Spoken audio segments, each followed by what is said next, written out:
I've been in a really weird place lately with my own writing, and I think this would actually pertain to a lot of people's creativity, whether you're an artist, whether you're a writer. Maybe you don't really think of yourself as a creative so much, but you do something that you love to do, that you create or put out into the world, some kind of hobby or whatever. And specifically for writers, visually or written word wise, I think you'll have something to relate to about this. I haven't written anything in a long time. Um, it hasn't been quite a whole year, but it's almost been close to it. And that's absurd for me. I mean, I'm a writer, and it got harder to do with my schedule. Sound Engraver and I had the wedding, last year, so the year before that, prepping for it and stuff.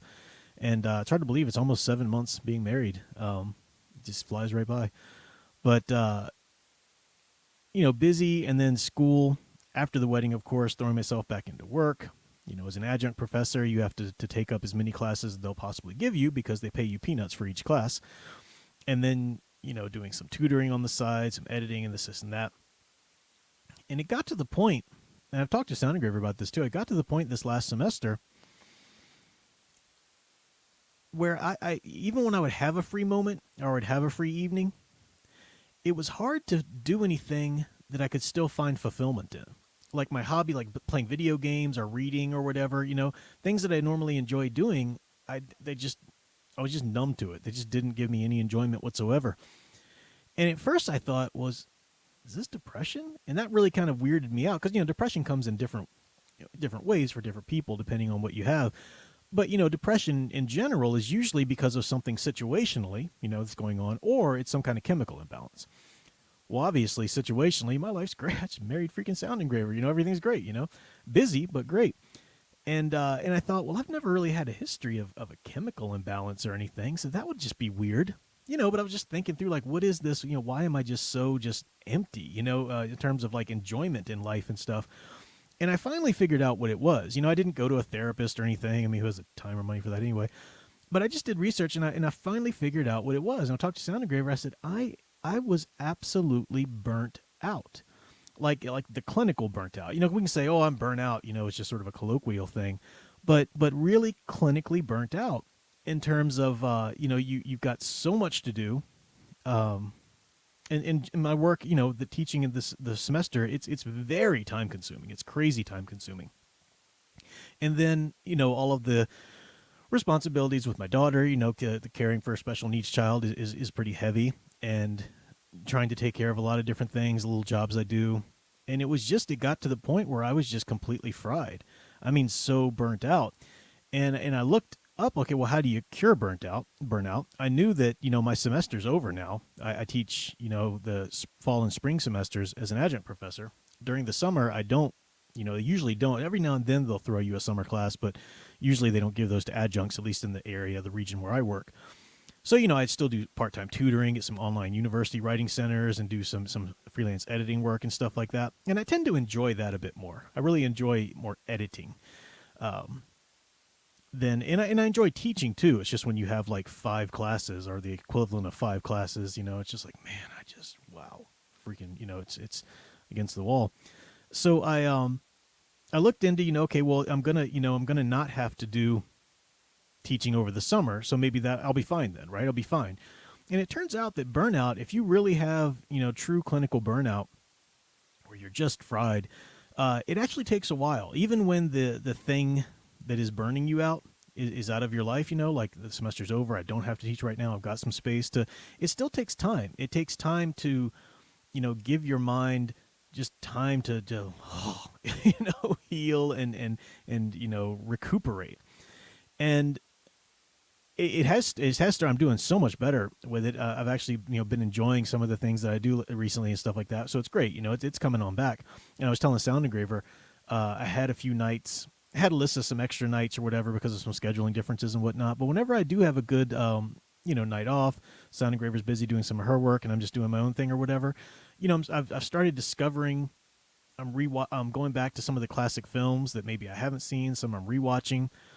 I still haven't put pen to paper or word to screen yet in terms of writing, but it's kind of like slowly building my interest back up, or like getting that, resurrecting the creative, inside that muse inside of me, and and I think that's just the process. I don't know if you guys have ever, dealt with anything like this, just totally been burnt out. Maybe you didn't even know what it was, and it kind of comes at different degrees. Some people, in a job can be burnt out for years and take years to heal. I'm not nothing like that to that extent, but I've got a great desire to write. I want to write. I'm a writer. I'm only truly fulfilled when I'm being creative and when I'm writing and creating stories. But I also can't force it. I'm not one of those writers that can just 7 a.m. is my time to write. I'm here and I'm writing, and even if it's all crap, I know I've written. No, my brain doesn't work like that. I can't. I can't write like that. I'm not one of those writers that can just write a draft and make myself keep going until I'm at the end of it, and then we'll revise. No, I have to revise as I go along. Otherwise I don't find fulfillment in it. So I was at a place where I wanted to write, still wanting, get to writing, and I think I'm pretty close to it, but I just still quite wasn't like the ideas, the motivation. It just, still wasn't quite there with the burnout. But I've started really enjoying letting myself, as a writer, as a creative person, rediscovering my love for story. Now, that's never left me, but what I mean by rediscovering my love for story is, rediscovering, there's just the joy of watching a great film or reading a great book or discovering a great comic and so forth. And I've been doing some of that, but it's really great. And I started to think about, story does inspire us, whether we're creative people ourselves and we are, writing or drawing or whatever, or whether we're just living our lives, in our own hobbies and our own responsibilities. Stories inspire us. And we need at least the inspiration of story, and I think we get it, we need to get it from more places than just the written page. Like I said, I've always talked about how we need the written page. Even if you're an audiobook listener, you should have at least one book, even in addition to comics. I mean, comics are great, but you should also have just at least one prose work that you're sitting down and you're just reading at a time. It's just good for the brain. It's it's good for practice and everything. But we get stories in a lot of other places. Of course, film is one of them, but film story is very different. We do, and I think we need to recognize that even if we say a film is good, it's not necessarily a good story in the same way that it would be if it was written in a book or something like that.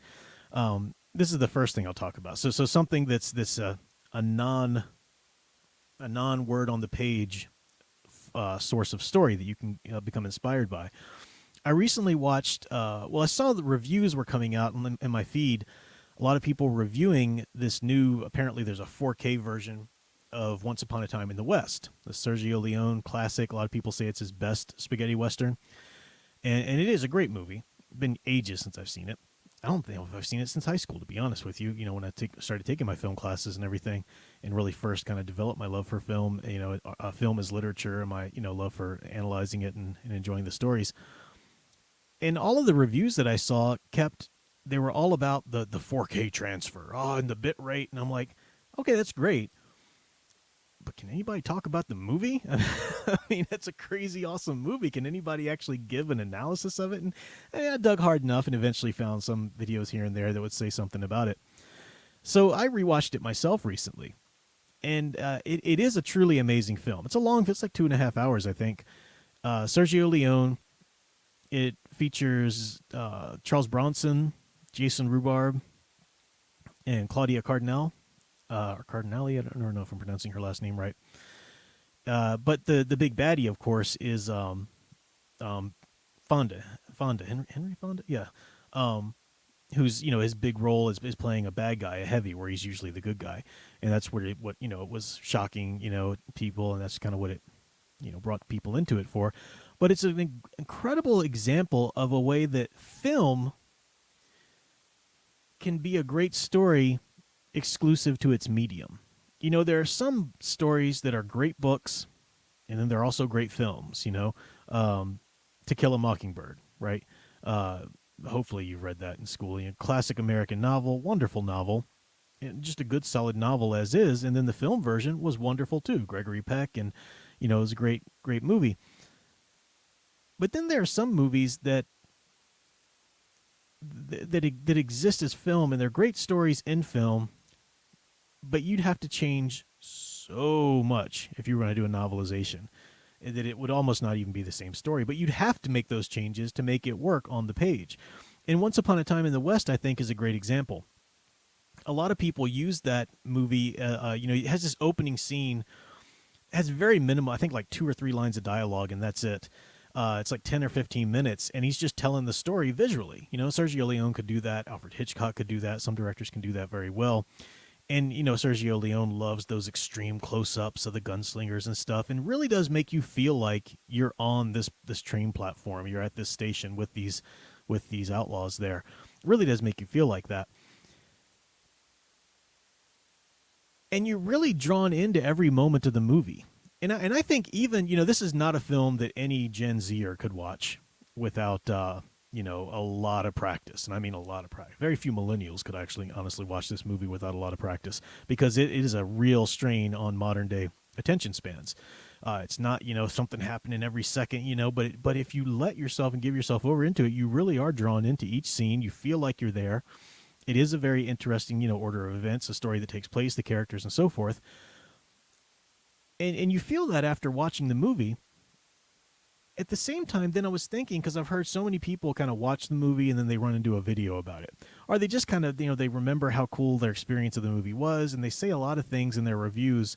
This throws all that stupid screenwriting. Bill Burr was saying this. Bill Burr's great. He's very funny. And it was just a snippet of a podcast I caught him on, but he was mocking some of those books on screenwritings that talk about, you need to have your inciting incident and so forth and so forth. They're like, this movie shows you don't need any of that. I'm like, whoa, whoa, whoa, whoa. You need that. Not everyone's Sergio Leone. Not every script writer is going to get a Sergio Leone to direct it and so forth. And, but thinking about the story, there are a lot of holes in it. There are a lot of things that you just kind of have to assume that this is why that character did that. And was that character, did they work this out beforehand, or did they just not? And you just have to assume. You just have to think and guess. And, it's kind of the thing, if you wrote that as a story in a draft and brought it to me as an editor, I'd say, wow, you're a long way from done with this. You got a lot of problems with character motivations. You got a lot of problems with this, because it wouldn't be a good story written down on the paper. But visually, with the medium of film and with everything that Sergio Leone does, it was wonderful. It's a great movie. You should definitely watch it, especially if you're even at all remotely interested in a Western.